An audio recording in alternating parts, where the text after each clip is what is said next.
Maple Systems webinar on our Maple PLCs and MapleLogic software. Thank you all so much for joining us today. Very excited to bring you some more information on these new products and our new software. Just to break it down today, what we're going to do is we are going to watch a video presentation hosted by myself. My name is Zach. Which will go over all of our Maple PLC product lines, our 6 PLCs, including all 15 of our PLC expansions for the Maple modular expansion line. At the end of the video, we're going to do a quick, brief software tour for those who want to stick around. If anyone else, or if anyone has any place to be, not a problem at all. Feel free to jump out at the end if you don't have time to stay. We will probably be posting this video as well for all the attendees today and for all the signups who were not able to make it. So not a problem at all. You won't miss anything. In between the video, we're going to have a few breaks. During those breaks, we're going to answer some questions. So if anyone has any questions at all, please feel free to use the chat. And in fact, I encourage you all to use the chat to ask us those questions. We're very happy to answer those for you. We're going to try to answer as many questions as we can during those breaks. If there's any questions I don't get to at the end, I will be happy to email you personally afterwards and answer those questions for you. So please just fire off any questions you have. And other than that, please enjoy the video presentation. And thank you again for joining.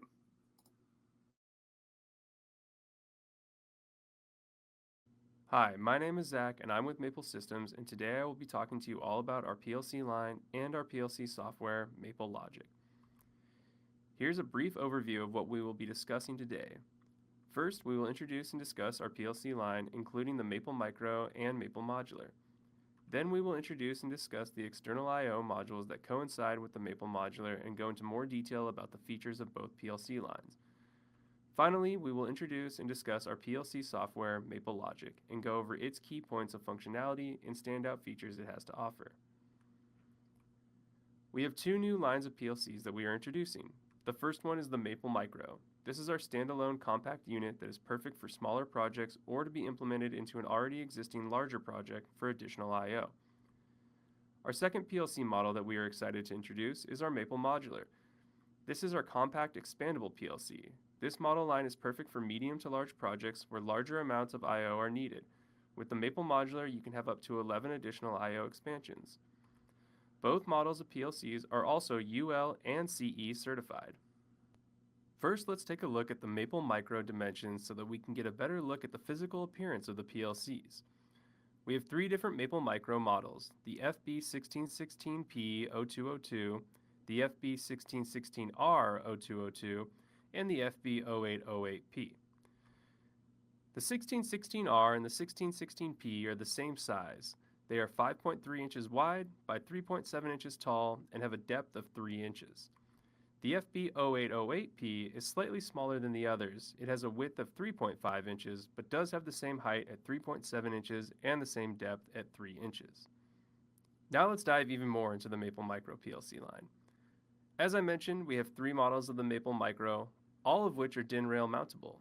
The first 2 that we are going to discuss are the FB1616P0202 and the FB1616R0202. The big difference between these 2 models is that the 1616P has PNP digital outputs, whereas the 1616R has relay outputs. Here you can see the 16 digital inputs and 16 digital outputs, or relay outputs depending on the model. Both PLCs also have 2 analog inputs and 2 analog outputs that can either run current or voltage. They have a mini USB port and Ethernet port for downloading and uploading projects, and of course the Ethernet port can be used for Modbus communication as well.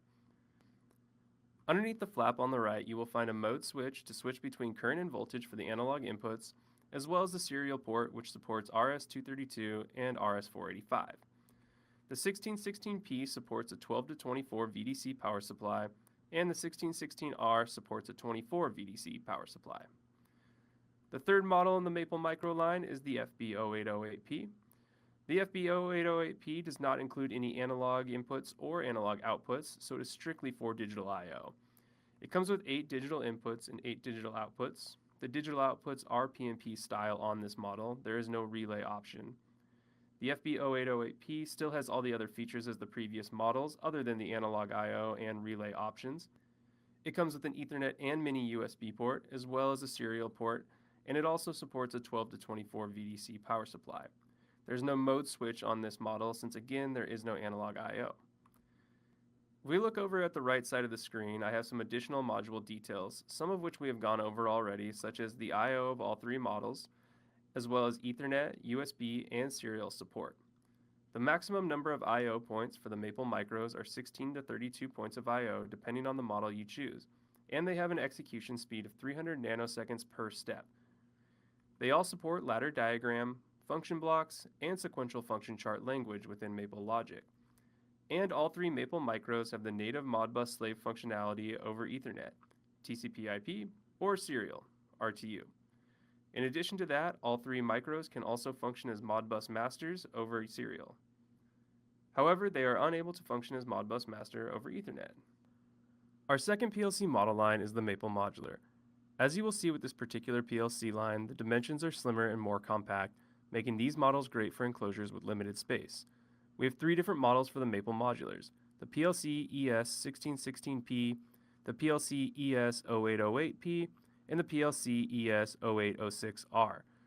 The PLC ES1616P is 3.6 inches tall with a width of 1.2 inches and a depth of 3.1 inches. The PLC ES0808P and 0806R are both the same size but slightly different than the 1616P. They both also have a height of 3.6 inches and a width of 1.2 inches, but they have a smaller depth at 2.6 inches. The difference in depth is due to the I/O port on the 1616P. The 1616P uses an external I/O terminal that plugs into the front of the module. We will discuss this more on the next slide. And the connectors stick out a bit more than the standard screw-based I/O terminals on the 0808P and 0806R. All three modules still line up perfectly in the back for proper organization on DIN rails. Now let's take a deeper look into the Maple Modular. As I mentioned, we have three different models in the Maple Modular line, all of which are also DIN rail mountable. The first model we will look at is our PLC ES1616P. This model comes with 16 digital inputs and 16 PNP digital outputs. A unique feature of this particular model is that it does not come with traditional screw-based terminals or push-in terminals for wiring, but rather connects to an external terminal. The benefit of this is that it can greatly help with wire management within your cabinet, as it keeps the wires away from the main PLC and isolated in a different section of the cabinet. You can see the external terminal in the upper right of your screen. It is also DIN rail mountable to make organization even easier. The PLC ES1616P also comes with an SD card slot, which is found underneath the flap at the top. This is used for uploading and downloading projects. Also underneath the top flap is a mode switch for switching the PLC into run or halt mode, as well as a mini USB port for downloading and uploading projects. Switching over to the bottom of the PLC, we have the Ethernet port as well as the serial port, which supports RS-232 and RS-485. This model also supports a 12 to 24 VDC power supply. The max number of I/O points for this PLC is 384 points of I/O and has an execution speed of 300 nanoseconds per step. It supports ladder diagram, function blocks, and sequential function chart language within MapleLogic. It also acts as a Modbus slave natively over Ethernet and serial, as well as a Modbus master over serial. And with the addition of our MOD SENT1 expansion module, which we will discuss more later, the 1616P can function as a Modbus master over Ethernet. The next model in our Maple Modular line is the PLC ES0808P. This model comes with 8 digital inputs and 8 PNP digital outputs. It also has a mode switch and mini USB under the top flap, as well as an Ethernet port, serial port, and it supports 12 to 24 VDC power supply. Our last model in the Maple Modular line is the PLC ES0806R. This model comes with 8 digital inputs and 6 relay outputs. It also has a mode switch and mini USB under the top flap, as well as an Ethernet port, and supports 24 VDC power supply. It is important to note that neither of these models supports SD cards. The max number of I/O points of both models is 384 points of I/O, and they have an execution speed of 300 nanoseconds per step.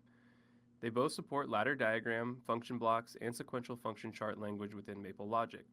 And they both act as a Modbus slave natively over Ethernet and serial, as well as a Modbus master over serial. And with the addition of the MOD SENT1, they can also function as a Modbus master over Ethernet as well. All right, we are going to pause it right there briefly. We do have a few questions, so I want to address those. First question that I have, about how long have these PLCs been online? So this PLC line went into production, went live Q4 of last year, so 2023, late last year, right? And next question I have, similar to that as well. What is the lead time, and are these products available? That is a great question. So all these products are in stock and readily available, so they are ready to ship right now. And last question that I have here before we move on, is there a default IP address for both of these PLCs? Yes, there absolutely is. Both the Maple Modular and Maple Micro have the same default IP address. That default IP will be found in the PLC parameters section of MapleLogic. I'll show you all where to find that later during the brief software tour. That default IP address is 100.100.100.100 with a subnet mask of 255.255.0.0. All right, keep those questions coming all. I really appreciate it. These have been great so far, and we are going to continue on. Next, let's introduce our expandable I/O modules. We have 15 additional expansion modules that will connect with any of the Maple Modular PLCs. First, we are going to take a look at the analog I/O modules. We have 5 different analog I/O modules, each with varying specs. The first analog I/O module that we're going to look at is the IO-SA0202Y. This module comes with 2 analog inputs and 2 analog outputs, both of which support either current or voltage. The voltage ratings on this module are 0 to 5, 1 to 5, 0 to 10, and negative 10 to 10 volts. For current, the ratings are 0 to 20 and 4 to 20 milliamp. They can run at either a 14 or 16-bit resolution and have a conversion speed of less than 0.5 milliseconds per 4 channels. The next module that we will look at is the IO-SA0400Y. This module has 4 current or voltage analog inputs. The voltage and current ratings are the same as the previous module, which again are 0 to 5, 1 to 5, 0 to 10, negative 10 to 10 volts, and 0 to 20 and 4 to 20 milliamps. It also runs at a 14 or 16-bit resolution. The third analog I/O module we have is the IO-SA0800Y. This module has 8 current or voltage analog inputs. On the side of the module, there are 8 dip switches to easily switch from current or voltage for each channel. The voltage and current ratings are the same as module 1 and 2, and also runs at a 14 or 16-bit resolution. The next analog I/O module is the IO-SA0004C. This module has 4 current analog outputs. The range for these analog outputs are 4 to 20 milliamp, and it runs at a 14-bit resolution. And our 5th and final analog module that we have to offer is the IO-SA0004V. This module is similar to the previous module except that it has 4 voltage analog outputs. The range of these outputs are 0 to 10 and negative 10 to 10 volts, and it runs at a 14-bit resolution as well. Let's move on to our digital I/O modules. We also have 5 digital I/O modules that we will be offering, each with varying specs. The first digital I/O module that we're going to look at is the IO-SD3200i. This module comes with 32 TR sync or source inputs and has a 24 VDC push-in terminal. Just to note, the TR stands for solid state transistor. Our next digital I/O module that we will discuss is the IO-SD0032Pi. This module comes with 32 TR source outputs as well as the 24 VDC push-in terminal connectors. The third digital I/O module we will look into is the IO-SD0016R. This module comes with 16 relay outputs rather than the TR style and has a 24 VDC screw-based terminal. The next digital I/O is the IO-SD1616Pi. This module comes with 16 TR sync or source inputs and 16 TR source outputs. This also has the 24 VDC push-in terminals. And our fifth and final digital I/O module is the I/O SD0808R. This module has 8 TR sync or source inputs in addition to 8 relay outputs and has a 24 VDC screw-based terminal. In addition to our analog and digital modules, we also have 2 temperature-based I/O modules that we offer. One module for RTD sensors and another module for thermocouples. The first module we will look at is the I/O SA0400. This is our RTD module. This module has a max conversion rate of 40 milliseconds per 4 channels and an accuracy of plus minus 0.1%. The types of RTD sensors that this module supports are PT100, JPT100, PT1000, and NI1000, and it runs at a 14-bit resolution. The second temperature model that we have is the I/O SA0400T. This is our thermocouple module. It has 4 channels of input per module, and it supports thermocouples K, J, E, T, B, R, S, and N. The module will also automatically convert the raw data into a temperature reading within MapleLogic, meaning you do not need to use any additional logic to scale the raw value into a real number. For example, if a temperature reads 232.5 degrees, then the value in MapleLogic will read as 2325. This module also does all of this with a response time of less than 1 millisecond. The last 3 modules that we will be discussing today are somewhat more of our specialty modules for more niche needs. The first module we will look at is the I/O SHSC02. This is our high-speed counter module. It has 16 I/O points over 2 channels and has a 1-phase input and 2-phase input. It also has an up-down preset mode as well as a ring counter, which means it will stop its count once the preset is reached. The module operates at a max speed of 200 kHz and runs at a 32-bit resolution. The next module is our I/O SD0032 PPWM. This is our PWM module. It has 32 source outputs, including 12 PWM outputs within those. The max frequency runs at 4 kHz and has a response time of less than 1 millisecond. It has a duty ratio resolution of 0 to 100% and can control both frequency and duty ratio ramp control. The last specialty module that we will be talking about is our MOD SENT01 module. This is our Ethernet module, and it has a few specific uses. The main use for this will be to run the Maple modular line as a Modbus TCP IP master rather than a slave. As I mentioned earlier, both the modular and micro can natively function as Modbus slaves over Ethernet or serial, as well as masters via serial. However, with this module, you will be able to use the Maple modular and only the Maple modular as a Modbus master over Ethernet. Some other uses for this module can be for the use of our user protocol MapleLogic, as well as high-speed PLC link, which will enable high-speed communication between Maple PLCs.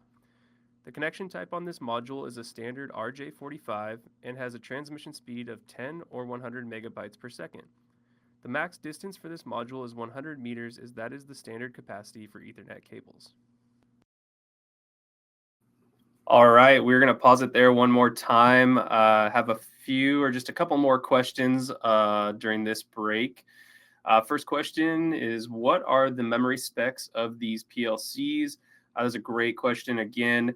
The memory for these PLCs is 10,000 steps. Step is defined pretty much by any portion of your logic, whether it be an input, an output, any type of function like a move or a mathematical function. So you can think about it like this, where an input would be 1 step, an output would be 1 step, and a function like a move function would be more so 3 steps. There's more information on this in the help guide in MapleLogic. So if you were curious how much a specific function did take up, you can look up that function in the help guide and it will tell you exactly how many steps that's going to take in your project. And then also when you download your project, it will tell you exactly how many steps you've taken and how many are available. With the amount of steps in the memory, though, it's going to cover 99.9% of the projects that you have. So should be no issue there with the memory. Another question that I have here. So for modules with 14-bit resolution and 16-bit resolution, how are these settings changed? So those settings are going to be changed in the reserved I/O portion of your project in MapleLogic.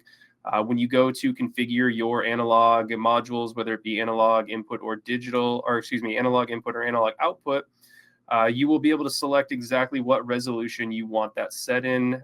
You can also then change the different range, whether you want it to be a negative to positive range or just a 0 to X amount range. All right, we are going to go ahead and keep moving along, keep these questions firing away. These are great. Really appreciate everyone being here and paying attention today. This is fantastic, and hope you enjoy the rest of the video. We're going to keep moving along. Now that we know a little bit more about our PLC line, we want to discuss more about how we can connect our MapleLogic PLC to our Maple HMIs. Both the Maple Micro and Maple Modular communicate over Modbus, either through Ethernet, TCP/IP, or Serial, RTU. As mentioned, both models act as Modbus slave through either Ethernet or Serial natively, meaning there is no need for any extra protocol setup on the PLC side. All you will need to do is simply create your project, allocate which PLC addresses are tied to which Modbus addresses, and the software will automatically assign its internal addresses to a Modbus address. From there, you will just need to set up the Modbus master protocol on your Maple HMI using EBPro and assign objects the corresponding Modbus address for the PLC address you wish to communicate with. We will discuss this further on the next slide. Overall, the process to get your Maple PLC set up and connected with your Maple HMI is seamless and easy, especially with our user-friendly software, MapleLogic. Let's discuss setting up Modbus addressing in MapleLogic a little bit more, and how those addresses map to internal PLC addresses. If you look at the image on the left of your screen, you will see how the internal PLC addresses are mapped to specific Modbus address ranges. In this example, the 0x Modbus address range is associated with all Y addresses in MapleLogic, meaning any Y address that you will use will automatically be mapped to 0x Modbus addresses. Since our Modbus protocol in EBPro starts at 1, but our internal addresses in the PLC start at 0, there will be an offset of 1, which makes the automated assignment of the addresses even more helpful. For example, if you use the address Y0, that would be associated with the Modbus address 0x1. You can see an example of this on the right side of your screen. Also, since the addresses are formatted in hexadecimal, this feature helps expedite the process of converting to a decimal value. You can see in the example on the right for the address Y1A in the PLC and how it is equal to 0x27 in Modbus addressing.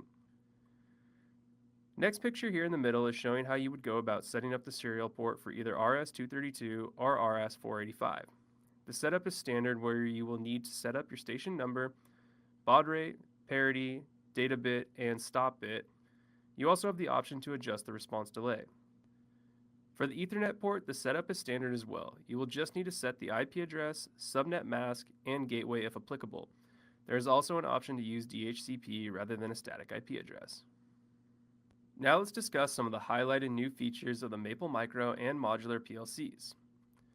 Simple setup and flexibility. From streamlined connection between PLC and HMI as well as PLC and PC, and simple connections for expandable modules, getting started with your Maple PLC has never been easier. Not only that, but it is consistently easy to set up several variations and combinations of different hardware. Stable communication and connection ports. The connection ports on both models are sturdy and rugged for the industrial automation environment, and communication proves to remain stable throughout all testing. Wide range of options to choose from to fit any needs. As we discussed earlier with the Maple Modular, we have 15 expansion modules to choose from and a total of 384 points of I/O to use given the expandable 11 slots you can have. This leaves a wide range of possibilities and combinations to accomplish many different setups. Connections are streamlined and hassle-free. This goes back to what we were just discussing with Modbus communication and how easy it is to configure your Maple PLC through MapleLogic and the ease of connecting it to your Maple HMI through the Modbus protocol either through Ethernet or Serial. Micro all-in-one. Given that the Micro has digital I/O, analog I/O, and built-in high-speed counter, it is very versatile for smaller projects or perfect for adding additional I/O to existing projects. SD card slot on PLC ES1616P. This option makes it easy for integrators to update their end users' projects without their customer needing to have MapleLogic downloaded. This helps eliminate any potential issue of a project getting changed when there is no desire to do so. The integrator can simply put the project onto an SD card and either install it in the field themselves or send it to their customer to install in the field. Built-in high-speed counter on both modular and micro. We have touched on this briefly already, but this feature is an important one. Both the modular and micro have two built-in high-speed channels. Plus, with the addition of the IO SHSC02 high-speed counter module for the Maple Modular, you can add even more high-speed counter channels to your project. LED indicator lights plus error diagnostic. Both the modular and micro have LED lights to indicate inputs and outputs being energized, as well as error lights to let the user know when the PLC is receiving an error. All right, gonna pause there one more time.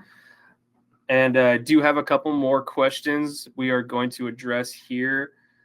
First question is, can the Maple Micro and Maple Modular be a Modbus master and slave at the same time? So yes, they absolutely can be a Modbus master and Modbus slave at the exact same time. One thing to keep in mind, though, as we kind of mentioned earlier in the video, the Maple Micro only has a Modbus master functionality over serial. So something to keep in mind if you are going to implement something like that in your setup. The micro is restricted to Modbus master over serial only. It does not have that feature over Ethernet. However, the Maple Modular does have that feature over Ethernet with the addition of the MOD SENT01, which will give the modular a Modbus master functionality over Ethernet. Of course, both can be a Modbus slave natively via Ethernet or serial, though. And the Maple Modular also can be a master over serial. All right. Other question that I have here before I move on is what is the difference between the built-in high-speed counter and the high-speed counter expansion module? Another fantastic question. So the differences between those really are about the frequency. So the IO SHSC02 has a frequency of 200 kilohertz, whereas the built-in high-speed counter has a frequency of 20 kilohertz. So difference there. However, functionality-wise, in terms of the modes that they can handle and perform, are exactly the same. They can both do quadrature, which I know is a big one for many customers. So other than that, the difference is just the frequency there. All right, we are going to keep moving on. We have one more break after this, and then again, once we are done with the presentation, we will do a brief software tour for those who do want to stick around. Again, I really appreciate everyone being here and hanging out with us for this webinar. This has been fantastic. Thank you. Next, we want to highlight some of the standout features of our PLC software, MapleLogic. We will then go through some more screenshots illustrating many of these features and discuss them more in depth. User-friendly interface and easy to learn. MapleLogic has a seamless, easy, and intuitive user interface and is well laid out so that features and tools are easy to find. This clean layout makes it natural and easy for new users to learn the software, even users who may not be as familiar with PLC softwares. For those who have worked with other PLC softwares in the past, learning MapleLogic will be even more of a breeze. MapleLogic uses a similar ladder style to that of leading PLC brands. It is a traditional ladder style that many users will already find familiar and comfortable to work with. Uses addresses rather than tags. MapleLogic uses a traditional address style rather than a free tag system like some other PLCs. There are various address types within MapleLogic for both registers and bits, each with its own specific numeric range of available addresses. Auto detection for Maple Modular and expansions. The auto detection feature in MapleLogic makes setting up and allocating your expansion modules streamlined and easy. This helps eliminate any error of accidentally allocating the modules out of order than what they are physically in. If the modules in MapleLogic are allocated in a different order than how they are allocated physically, then this will cause errors. However, with the auto detection feature, when you allocate the modules physically and connect your PLC with MapleLogic, they will appear in the software exactly as they are allocated physically. Built-in simulator to demo project. The built-in simulator will allow you to simulate your entire project and all your logic without having the physical PLC or expansion modules in front of you. This means that you can create your project and test everything as you wait for the arrival of your physical equipment.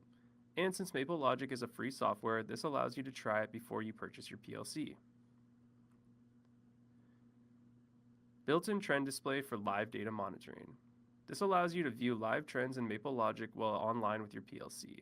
You can set the range of the trend, then monitor any addresses you wish. Device monitoring to easily manipulate addresses. This feature allows you to choose addresses you want to monitor while online with your PLC project. It is a way to isolate specific addresses that are important to keep track of. You can then view these addresses in a window on the side of your logic in MapleLogic. You can also manipulate the values of these addresses, including turning bits on and off. Custom function blocks. This allows you to create your own function block. This is perfect if you plan on having big chunks of repeat logic. With custom function blocks, you can condense the repeat sections of logic into a function block so that you can plug that into any run. Rather than rewriting the logic over and over again, you can just make it once with the custom function block. Online editing. The online editing feature in MapleLogic makes editing your project much quicker. With online editing, you do not need to go offline, make edits, then re-download the project again. You can simply enable the online edit mode when you notice a change that needs to be made, then make the edit and go back online immediately. While in online edit mode, the project will still be running in the background. This way you do not have to worry about stopping production while you make your edits. Cross-reference tag tool and find and replace tool. The cross-reference tool allows you to know which addresses are in use in your project, how many times they are in use, and where in the project they are, so that you do not have any contradicting logic. This feature is especially helpful in the case of project breakdown. Rather than trying to scramble to find the problem or overlap in addressing, the cross-reference tool allows you to easily see all addresses that may contradict each other. The find and replace feature makes it simple for users to search for an address and replace it with another address or replace multiple instances of that address. This tool is especially helpful if you ever need to replace or swap an I/O module for a different model, as it will allow you to simply redo the physical wiring and then use the find and replace feature to easily switch over the address associated with the model to the new model in the entire project. PID with auto-tuning. This is a feature that we are very excited about since not all PLC softwares have PID auto-tuning. Normally, users will have to manually calibrate their PID loop. However, with the MapleLogic PID auto-tune, this is no longer the case. You can now easily auto-tune your PID loop quickly, depending on your system. Of course, some systems with equipment like heaters may take a little longer. Easy to find and fix error codes. I mentioned earlier how the Maple Modular and Maple Micro have error indicator lights on them. If those error lights ever do come on, finding the error in MapleLogic is simple. While online, you can go to the PLC Diagnosis tool and see which slot is throwing the error and a brief description of what the error is. It will also give you the error code, which you can then look up in the help guide in MapleLogic for more information on how to solve it. Saved comments on upload. What we mean by this is that when comments are made on any rung in the project, they will be downloaded into the physical PLC itself. So, if a new programmer does not have the original project file, they can upload that project from the PLC to their PC, and all the original comments in the project will be uploaded also. This way, they can better understand what the project is doing. This is not a common feature and will greatly help new programmers become familiar with projects they did not design. All right, this is going to be our last break before the end of the video. Keep those questions coming, though. We'll answer some more at the end if we have time. And again, we're going to do a little software tour at the end for those who want to stick around. I do have a couple questions, though, I want to address again here. First question is, can the Maple PLCs perform temperature PIDs? The answer to that is yes. However, it will only be with the Maple Modular, since the Maple Modular does have the temperature expansion modules. The Maple Micro does not have any type of temperature capability. So if you do plan on using a PID loop for some sort of temperature project or temperature-based project, you will want to resort to the Maple Modular with either the RTD or the thermocouple expansion module there. However, the Maple Micro still can perform PID loops outside of temperature. And the last question that I have here before we move on, are these products compatible with SCADA? So the answer to that as well is yes. As long as your SCADA software has Modbus communication, since these PLC's primary form of communication is Modbus, that SCADA software will have to have that Modbus compatibility. If it does, then absolutely you can implement these into a SCADA system.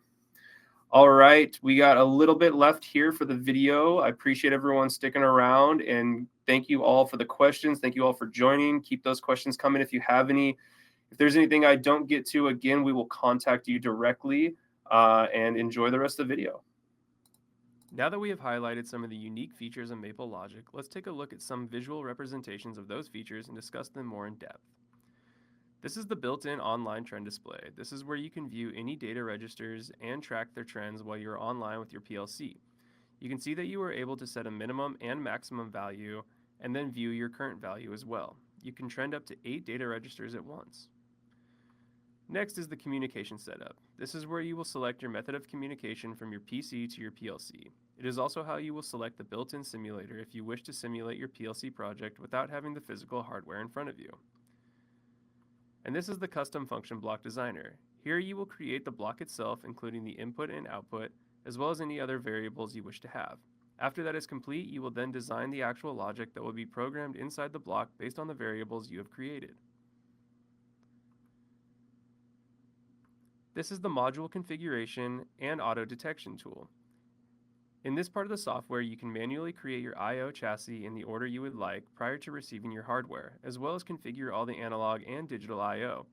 Then, once you receive your hardware, you can simply plug in the PLC with the expandable modules all attached in the same order and download all configuration settings to each individual model at the same time. This makes setting up multiple chassis incredibly streamlined, as you only need to configure the I/O once in MapleLogic. Then you can simply continue to build the physical chassis and download right to them. Also, as we discussed previously, there is the auto detection method, which allows you to configure your physical chassis, then connect that to your PC, and MapleLogic will automatically detect the order of the modules.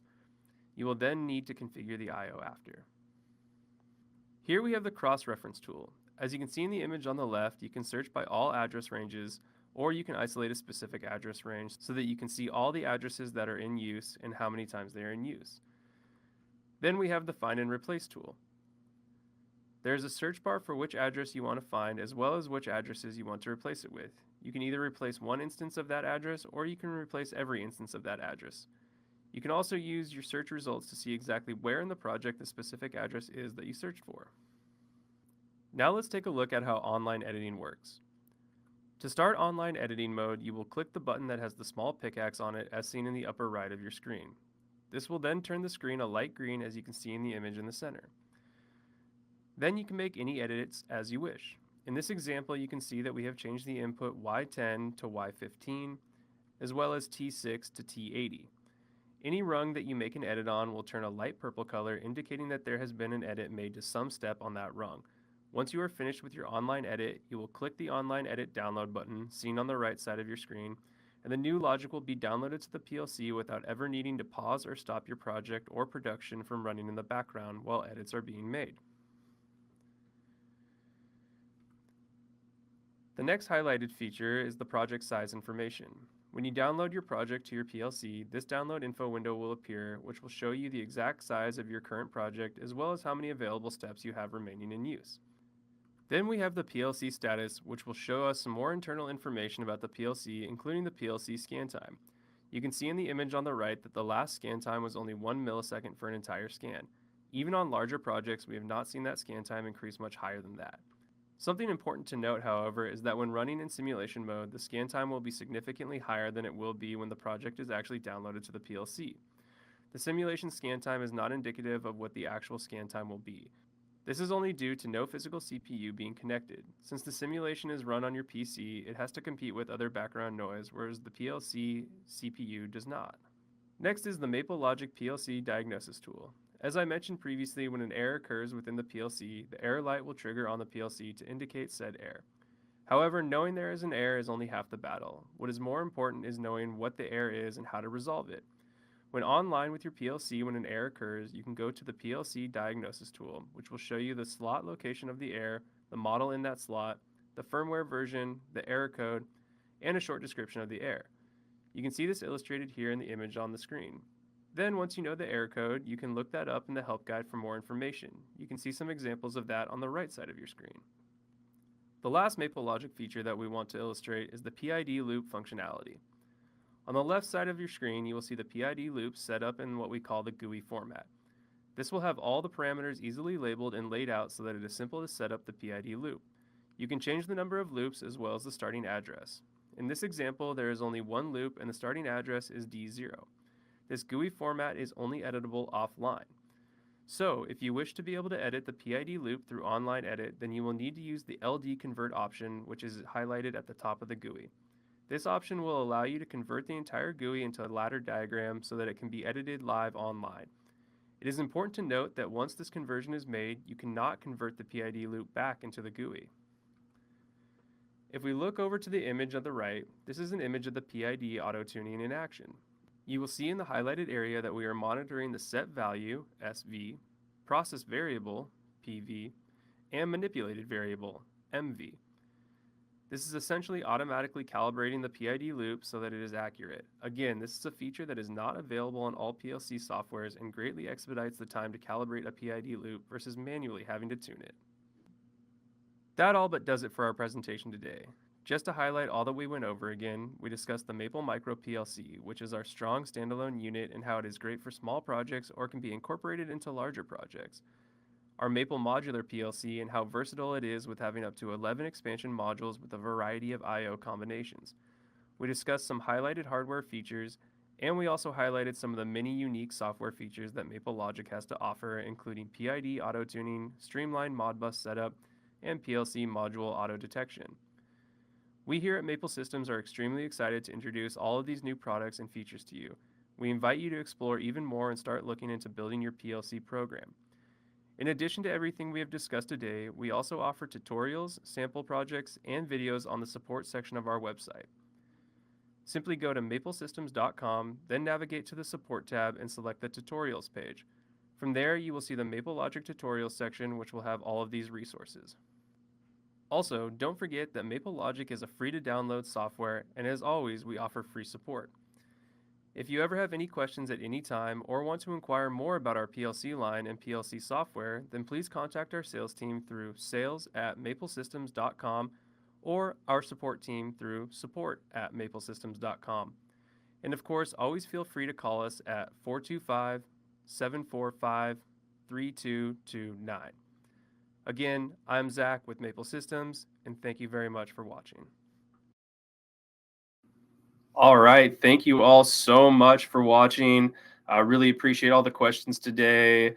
It's very helpful for us moving forward. If there's any questions that didn't get answered today, if you have any questions whatsoever or want to inquire about this product line, please contact us, like I mentioned at the end of the video, through either the support email, support@maplesystems.com, or the sales email, sales@maplesystems.com. Or if you have a direct contact to your sales representative, please reach out to them directly, and they can get you in contact with me if you have any support questions as well.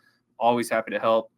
All right, so we're going to go over a little bit of the software right now. So let's get that up and running. And if anyone has any questions, please feel free to reach out over the chat and answer. I may not be able to answer them while I'm going through, but I can definitely respond to you after the fact and clear up any questions that you may have. All right, so this is going to be the layout of the software when you first open it up.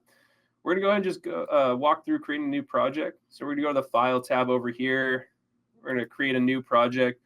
You can select the model you want, either the PLC ES, that's our Maple Modular, or the PLC FB, that's our Maple Micro. For the sake of this project, we are going to use the Modular. Go ahead and click Next there.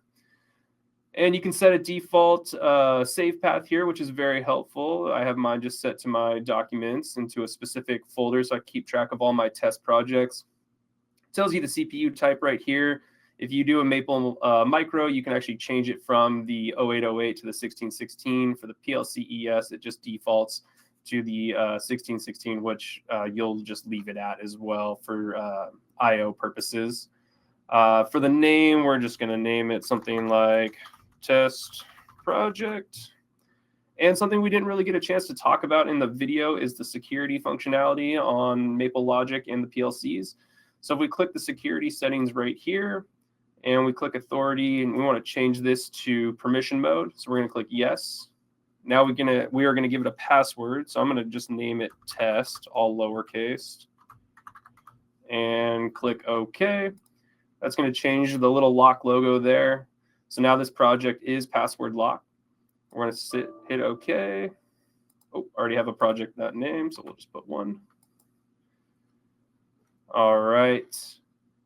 And this is what the format of the project is going to look like at first. I have my device monitor set up over here, my variable editor. You can change that if you'd like under the View tab. I like to have these up over here. This just shows you all the addresses, so it'll show you any address you have in use. If you give it a name too, it'll show up in the description. These are just system words, so pre-made addresses. And then the device monitor, which we talked about, where you can monitor register and bit values and also manipulate them from here as well. So first thing we're going to do is we're going to create a new scan. So you do have to have a scan program to be able to download the first time. So that's going to be your first thing you're going to want to do. So we're going to right-click Program, do New Program, and it's already highlighted on Scan. You can change the program name if you'd like, and we're going to hit OK. And that's what it's going to look like. First, we're going to close this, though, so we can lock this program. So that way, if you are a system integrator or a programmer and you don't want anyone to have editable or be able to access the logic to edit it or mess with anything, we can lock this program. So we're going to close that first, right-click on the program, and then set program editing permissions. We are going to enter that password, which again is just test, all lowercase. And you can see the authority set right now to editable. So anyone who opens this project would have access to edit this scan. So we're going to double click that there, make it uneditable. We're going to hit OK. And now when we try to open this, we will be prompted with a password. So if you do not have the password, you will not be able to access that. Very helpful. And we're going to do that. And now it's open. So on the toolbar here, this is where you'll find all your ladder tools. Horizontal line, vertical line, input contact, output contact. We have the normally closed, rising edge, and falling edge. And this right here is for your application instruction. This is where you'll find your move functions and your mathematical functions all throughout here, comparative statements. We'll get into that just a little bit here. So first thing, though, that most people are going to want to do is set the PLC parameters for their Ethernet or their serial. And that's going to be found under this red parameter folder under PLC parameter. We can just double click that. There's also a button here on the toolbar right here you can use as well. And so we're going to go over to Ethernet. This is what I was talking about earlier where the default IP address is. So this 100 times 4 is the default IP address. So you can change that right away. Change the subnet mask and the gateway as well. And you can also set it to DHCP if you want it to automatically connect to an IP address. This is also where you will set up your serial communication. So COM1 is going to be RS-232, and COM2 is going to be 422 and 485. You have all your pretty standard settings, baud rate, parity, data bit, and stop bit. The Modbus tab over here, this is where those internal addresses are automatically mapped to the Modbus address range. So you can see here the Y address range is automatically mapped to the 0x address range for Modbus, and the D registers to the 4x range. We have a few other tabs here. Don't use those as much, but the latch is another fun one. This is where you can set values to be retentive. So in case you lose power or anything overnight and you don't want to lose any type of value in the PLC, we can click this D right here to enable that, and I can set that to 0. If I set it through 0 through 99, that will make every single D address retentive. So let's just say I want the first 10. So now I set it to 0 to 10. Now those are all set to retentive. And then the basic one here shows you some other information as well as your timer intervals. So basically what this is saying is timer addresses 0 through 127 are going to automatically be 100 millisecond intervals, and 128 through 511 will be 10-second intervals.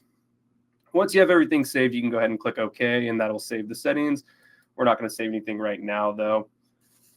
All right, and then generally after that, the next thing you're going to want to do is set up your reserved I/O. So I did talk about that there are 2 ways to do this. One way is to set up the physical chassis in real time, and then you can actually just use this upload button right here, and the software will recognize exactly what order you have all your modules in, and you'll see it laid out right here.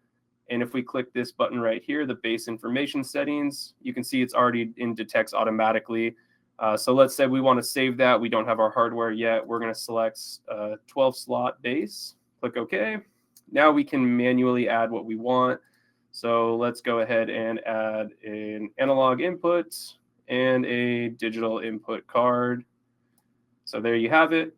And then again, if I want to edit and configure everything, all I do is double click on the module picture. That's going to bring up my AD setup, my analog input setup. And from there, I can enable each channel.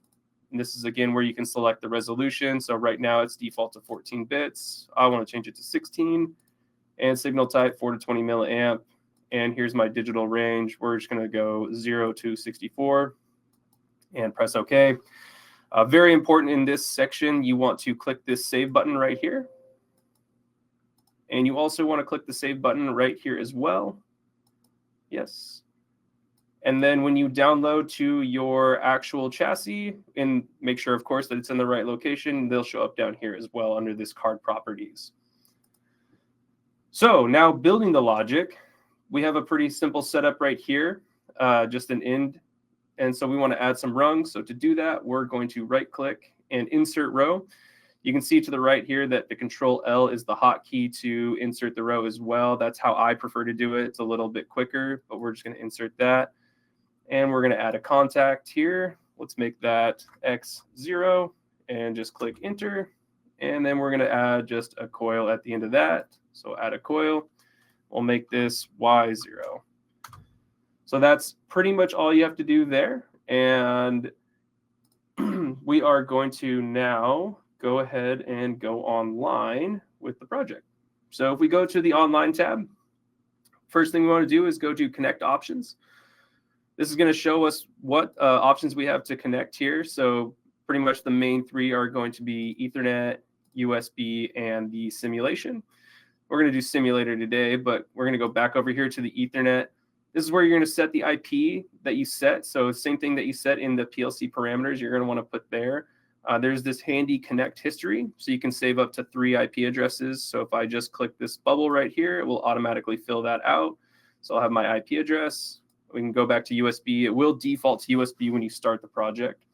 So we're going to go to simulator, press OK, and now we're going to go back to the online tab and click link, download, and monitor. And this will be the same setup as well when you're downloading to the physical chassis as well.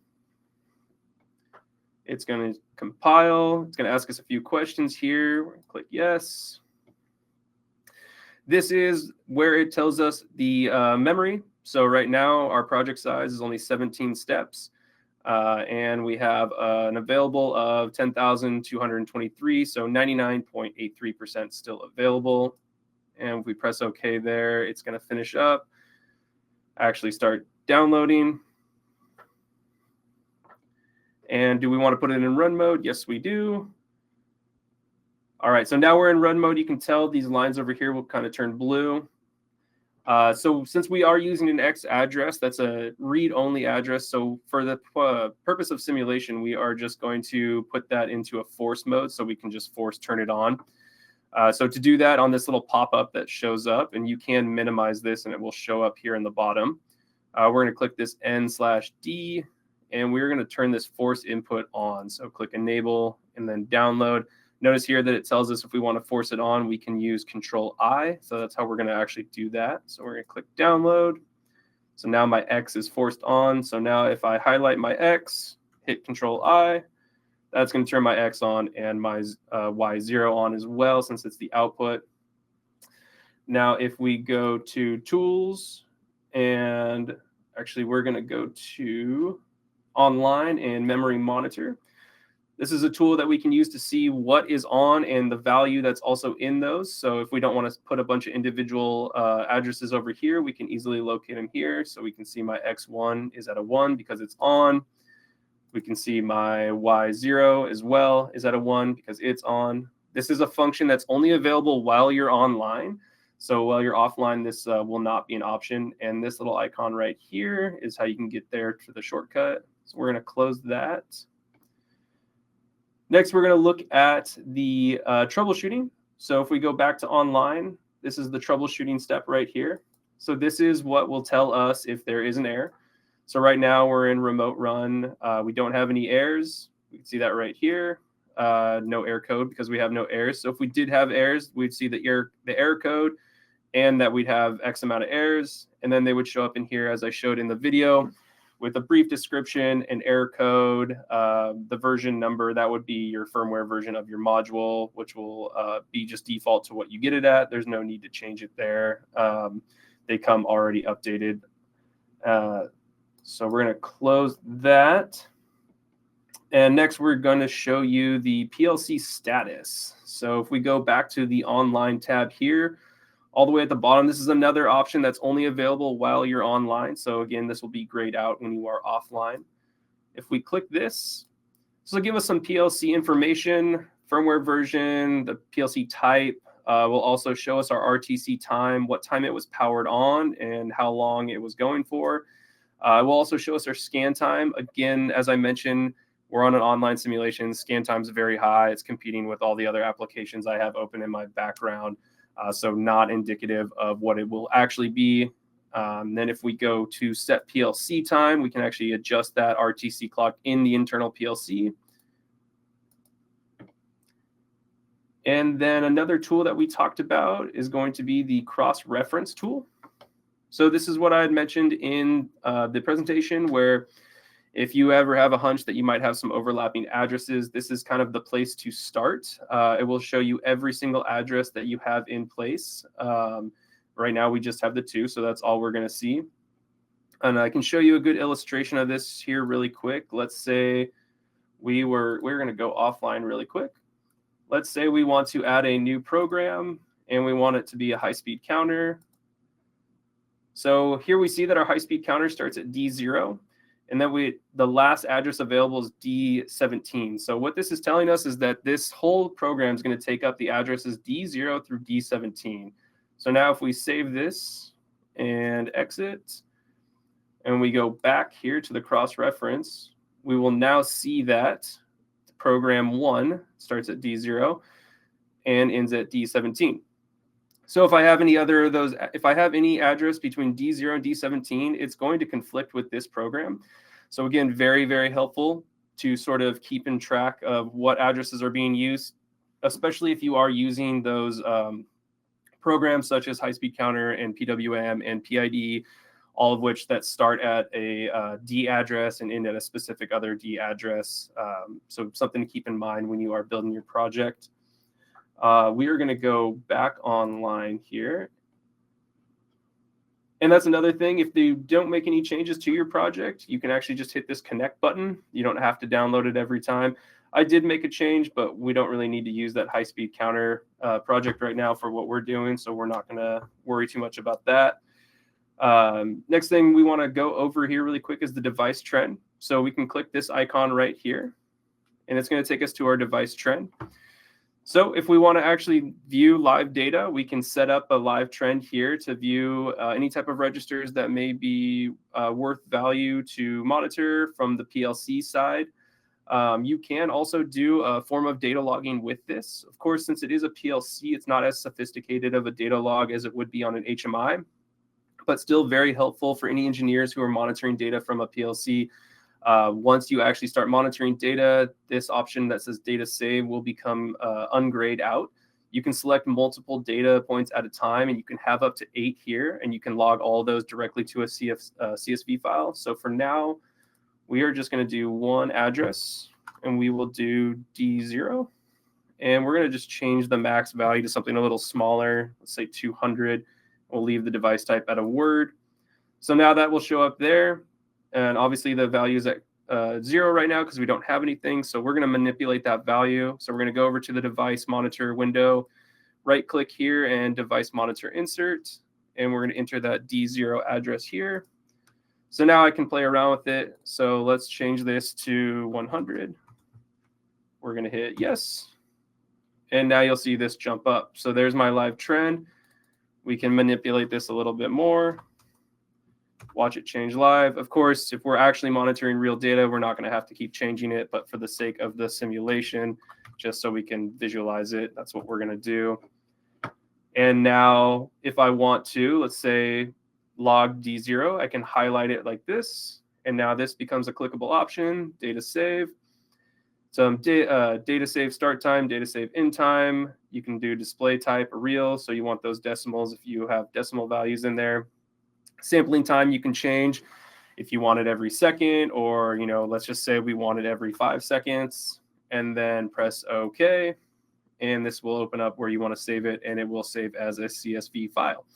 And you can have multiple trends open at a time, and again, 8 data points to a trend. All right, we're going to just close that. So the last thing we want to show you here really quick is the online editing. This is a really important feature for any developers, any programmers, application engineers, anyone who's going to be monitoring the system who may need to make a change while the PLC is in production. With online editing, as I mentioned, it allows you to go into the project, make edits while the project is still running, so you never have to shut down production or stop the PLC from running, which means you don't lose any time on production. So again, to do that, we're going to click this little pickaxe logo here. Screen's going to turn a little bit of a light green, and now we can go ahead and free roam and edit. So we are going to double click on X0. We're going to change this to X7. Oops, excuse me. Helps to write X7. And then we're going to change Y0 to Y10. Press OK. And then while we're at it, we're also going to add another line. So I'm going to hit Control L, add another line here. And I'm going to add an input. This input's going to be F10, which is a system bit. F10 is always on, so this will just always be on the minute your PLC powers up. And then we're going to add a move function and move some data into another register. So again, to do that, I can either click this F10 option here, the application instruction, and I can search for it. And that's going to be in data transfer and move. That's one option. And then I can type it in either down here by selecting the address, range, if it's a variable or a constant, or I can type it up here. Fun trick though, however, if you do know the function that you want, a really simple way is to highlight the square next to the input bit, and we can just simply type MOV on our keyboard, and in a second it will come up with that. And if we just go space, we're going to type in, we want to move a value of 100 into D100. And there's our function there, and we're going to press OK. And there we have it. If you don't format it correctly, it will not let you hit enter. It will tell you that there's an error. So if you do run into any issues like that, always please feel free to reach out. We can troubleshoot together. And now we want to make these changes live. So we are going to click the online edit download button.